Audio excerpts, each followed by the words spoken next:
Stefano Landi,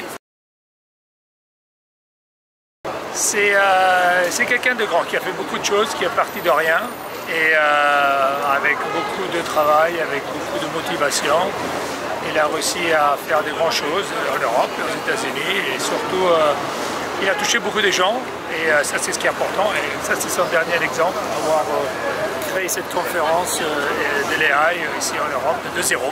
Parce que ça c'est la deuxième année et ça a commencé de zéro. Enjoy the show. Thank you.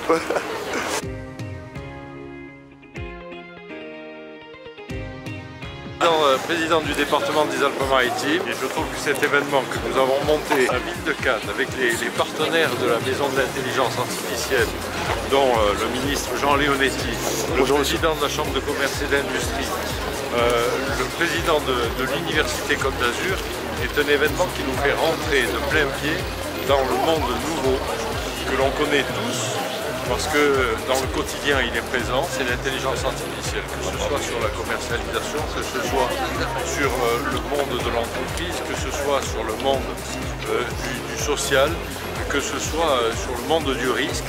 Il y a partout de l'intelligence artificielle aujourd'hui, sans le savoir. Alors aujourd'hui ce salon permet de prendre conscience de ce qu'est l'intelligence artificielle et de pouvoir s'y intéresser au point de pouvoir la maîtriser. Je suis très heureux d'avoir le président du département de France qui est venu avec 6 présidents du département de France visiter ce salon et parler aussi des cyberattaques. Donc on a un gros sujet sur le numérique aujourd'hui.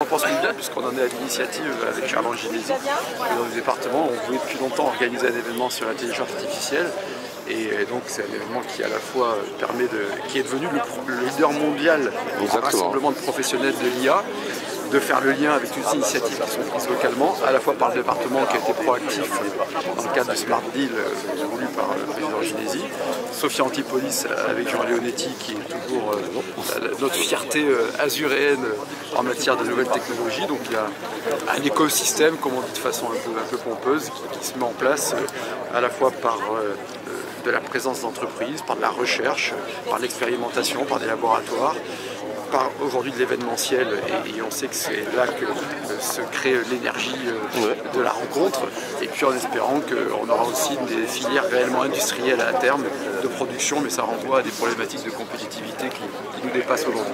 Je suis la directrice de cabinet adjoint de David Lisnard. C'est une idée de David Lisnard, donc je peux la trouver que bonne puisque c'est mon maire aussi président de l'AMF et surtout le plus important, on a la chance ici d'accueillir déjà dès la première édition près de 10 000 personnes, donc on espère qu'elle sera aussi bonne cette année, avec tous les enjeux de l'intelligence artificielle, voilà, les ambitions mais aussi l'éthique. Ce sera en fait beaucoup de débats aujourd'hui, beaucoup de conférences et surtout énormément d'exposants. On a les meilleurs du monde entier, comme très souvent puisqu'on a la chance d'avoir la plupart des salons mondiaux.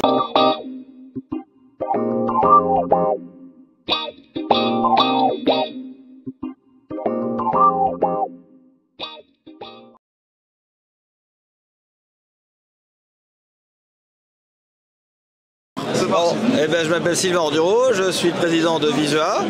On développe une plateforme qui s'appelle 3Dverse qui est basée au Canada et qui permet de créer des applications dans le cloud en 3D collaboratif et pour tout le monde. Et dans les applications, tu as du médical, tu as du bâtiment, de la sécurité, du sport, fashion business.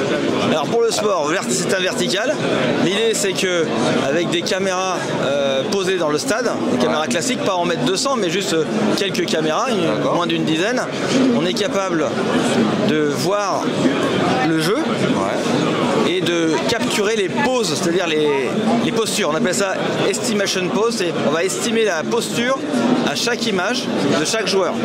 Très bien. Et une fois qu'on l'a estimé, on va poser dessus une armature. Et cette armature, en fait, on va l'habiller avec un avatar. Et comme ça, on va pouvoir visualiser, comme dans FIFA, comme dans les jeux de EA Games, le jeu est tourné en 3D. Voilà. Mais cette solution, elle n'existe pas déjà chez les professionnels? Non. Non. En 3D Non, Parce que je me rappelle, en Allemagne, je crois, il y a un truc... Non, les ralentis, il y a les super ralentis. Voilà, ça s'appelle des replays. Alors ça, c'est la solution s'appelle Free Day. Free Day, c'est une boîte israélienne qui a été rachetée par Intel. En fait, il faut 200 caméras dans le stade. Voilà, c'est ça. Juste pour faire un replay. Et encore, c'est pas fou parce qu'on voit l'action de jeu. Là, on stoppe, on fait le travelling des 200 caméras et on s'arrête. C'est tout. Et ça vient, c'est pas instantané. Il y a du calcul derrière. Et il faut 5 jours pour calibrer les trucs. Donc 200 personnes pour, enfin, je plaisante, mais en gros, il faut beaucoup de monde pour calibrer le truc longtemps à l'avance. Donc c'est pour ça que c'est pas popularisé, qu'il y a très peu de stades qui sont équipés en NFL. Il y a que le PSG, je crois.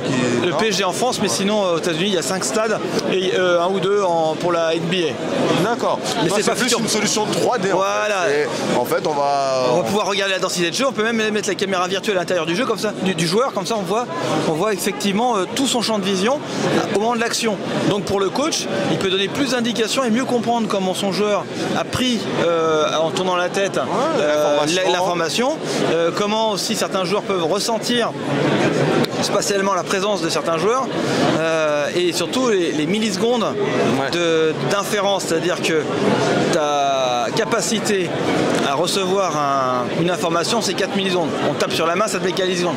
Si tu te brûles, en revanche, tes neurorécepteurs sont perturbés par l'adrénaline et tu as l'impression que le temps se dilate et que tu comptes dans ta tête 1, 2, 3 et là tu hurles. Tu vois, bon, et la conscience, c'est 150 millisecondes. C'est-à-dire que quand je te donne une information, ça met 150 millisecondes à ton cerveau à l'attraper.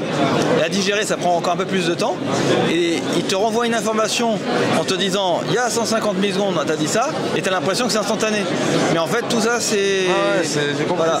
Donc, dans le sport, c'est pareil. Le temps de prendre une information et d'anticiper, parce que quand on est pilote de course, on n'a pas le temps de regarder s'il y a la chicane ou pas. Donc, en fait, on mentalise l'espace.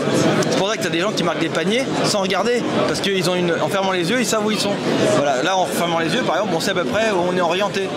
Bien, toutes ces informations-là, elles viennent s'interposer et donc l'aide à la décision sur la partie 3D est essentielle parce que ça te permet de voir comment le joueur spatialise l'information. Franchement, c'est très très intéressant ce que vous racontez. Voilà, mais ça sent. Vous avez fait du sport vous-même ou pas? Bien sûr. Ouais, ça se sent, hein, parce qu'il n'y a que les sportifs qui peuvent ressentir un peu ces choses-là.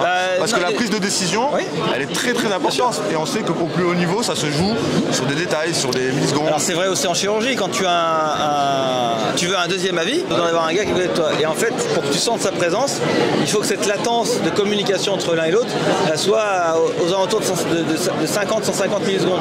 Parce que si elle est au-delà de ça, bah, tu as un retard. Et donc tu sens plus que la personne là, tu sens qu'il y a une distance.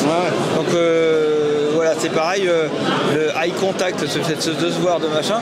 Si quelqu'un il a un peu de retard, tu vas le regarder comme un gros débile. Tu vas dire, mais c'est bizarre, il réagit pas. Dans les maladies neurodégénératives, dans les problèmes des fois cérébraux, on peut avoir des problèmes de certaines personnes. Ils vivent pas au même framerate que nous, à la même vitesse. Et donc des fois, il peut avoir des retards. Par exemple, il y a une coupure.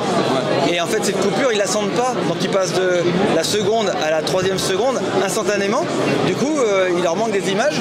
Donc pour prendre un escalator, pour boire un verre d'eau, c'est très compliqué. Je vois ce que tu veux dire. Donc du coup, tu penses que cette solution, elle serait pratique pour les coachs? J'ai bien compris. Alors d'abord, c'est pour les coachs. Et ensuite, ça peut se développer pour les joueurs. Pour les joueurs, pour les coachs, pour le joueur, on va dire ça c'est pour les professionnels.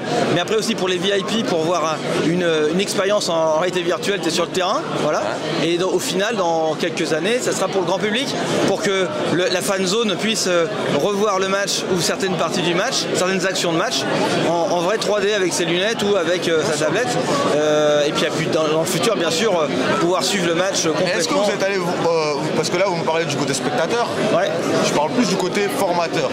Moi en fait, parce que nous on est vraiment ciblés sur de la formation, donc on voulait savoir, est-ce que ce système-là justement, il serait pas bénéfique pour les coachs? Non mais en premier, en fait, au début, comme on n'est pas scalable, c'est-à-dire qu'on ne peut pas faire ça pour 1 million de personnes. Okay, on ne peut pas tous se connecter dans le truc.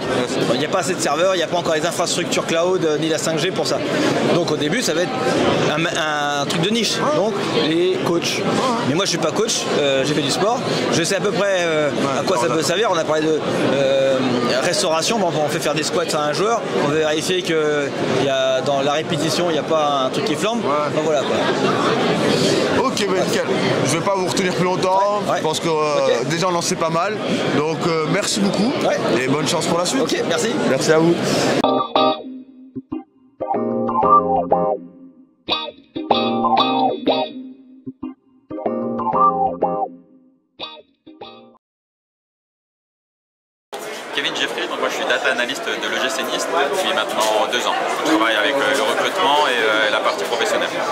l'OGC Nice, ça va bien en ce moment? En ce moment, ça va. Ah, on est bien avec Didier Digard et tout.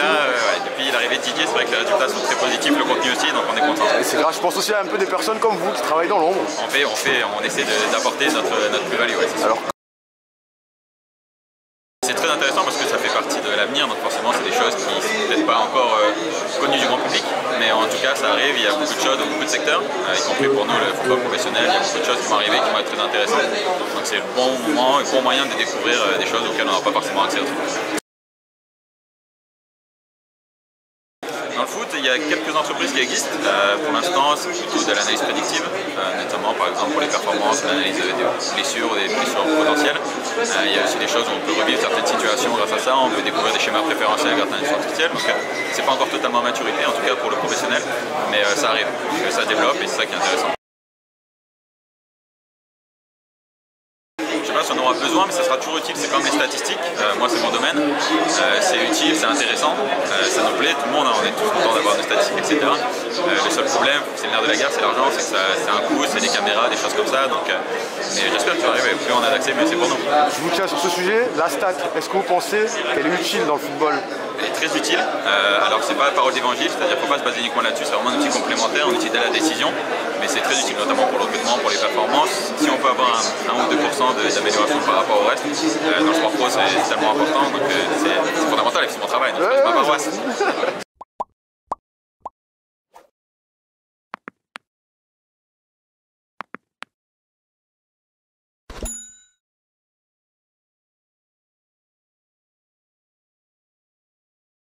Chef de projet R&D à Footbar.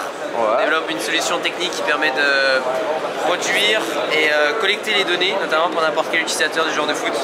Parfait, petite démo avec le staff du WCF. On espère qu'il va être pertinent et peut-être qu'un recruteur va le trouver. Là.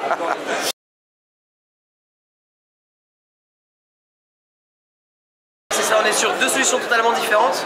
MyCoach, comme on a pu en parler juste avant, c'est une solution basée sur le GPS. Donc GPS assez connu, on veut aller d'un point A à un point B, on utilise son GPS pour trouver le magasin le plus proche, etc. Qui existe depuis très longtemps. Voilà, nous on a une solution qui est basée sur l'intelligence artificielle. Donc aujourd'hui c'est une technologie qui a appris des mouvements. Depuis quelle date? Parce que tu avais dit une date. Depuis 2014. Donc voilà, vous êtes en avance. La boîte a été créée en 2014, premier produit commercialisé en 2019. Aujourd'hui disponible sur notre site internet, sur plus de 100 décathlons, tout en France. On développe une solution qui permet de quantifier et collecter la donnée physique et technique sur n'importe quel utilisateur, joueur de foot, jeune, homme, enfant, fort, amateur, semi-pro. L'idée c'est d'avoir un produit unique pour n'importe quel profil d'utilisateur et pour collecter une diversité de données sur le terrain.